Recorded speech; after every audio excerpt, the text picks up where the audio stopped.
Thanks everybody and all my colleagues for their comments, and happy Labor Day. I'm Dan Montgomery. I'm president of the Illinois Federation of Teachers, and just context of who we are, we're over 100,000 K-12 teachers, pre-K-12 teachers and support staff in public, private, and charter schools around the state, from Chicago to Alton and further south, and from Indiana to Iowa. And we are community college faculty and staff, and higher ed in universities, four-year universities, faculty and staff.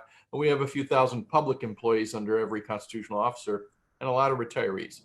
And every one of our constituencies supports the passage of the Fair Tax Amendment. And we had, over the last year, nearly every one of our 400 locals sign on individually as well and endorse this, because we know it's good for our members who are working families and the kids and the communities and the people we serve. Let me give you an example of the impact we can have through the Fair Tax Amendment. A couple of years ago, we redid school funding, K-12 in Illinois.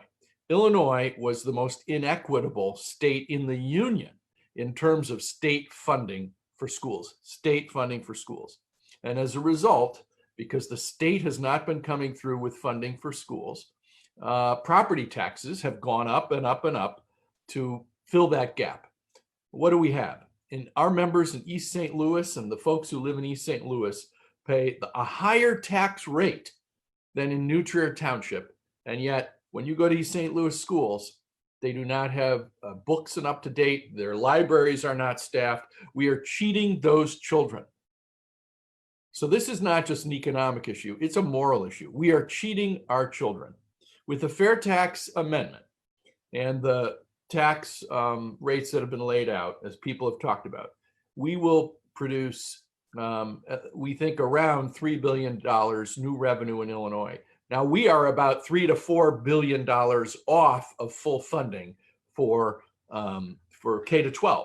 And that doesn't even talk about higher ed, which we know is at crisis levels at about 1998 funding levels. So you see the decimation of higher ed, you see tuition getting out of reach for working families.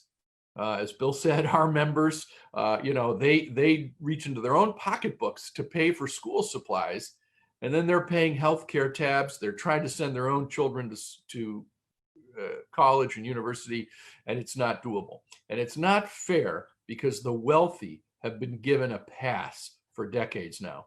And if we were writing the Illinois Constitution today, if we were writing our tax code, there's no way we would put in this so-called flat tax that we have now in Illinois. We'd be like about 39 other states, and we'd say we got to have fairness and something to bring down the structural inequities. Last thing I'll just share with you. If you want a stark realization of the difference our tax structure is making in our schools. So right now in Illinois, the student to nurse ratio of school nurses, students to school nurses, is about 871 to 1. Okay, the recommended ratio by the professional organization is about 750 to 1. Social workers in Illinois today, 741 students to 1 social worker. The recommended ratio, 250 to 1. Counselors, 555 students per counselor in Illinois, recommended ratio 250. Those are the kinds of things we have to address for our children. And we can't address it if we keep relying on local property taxes to fund education. We've got to have the state come through. And that's why the Fair Tax Amendment is the right way to go. And it's doing right by the children of the state of Illinois. And there's lots of, we can talk about social services and all the other things, but the essence is our future.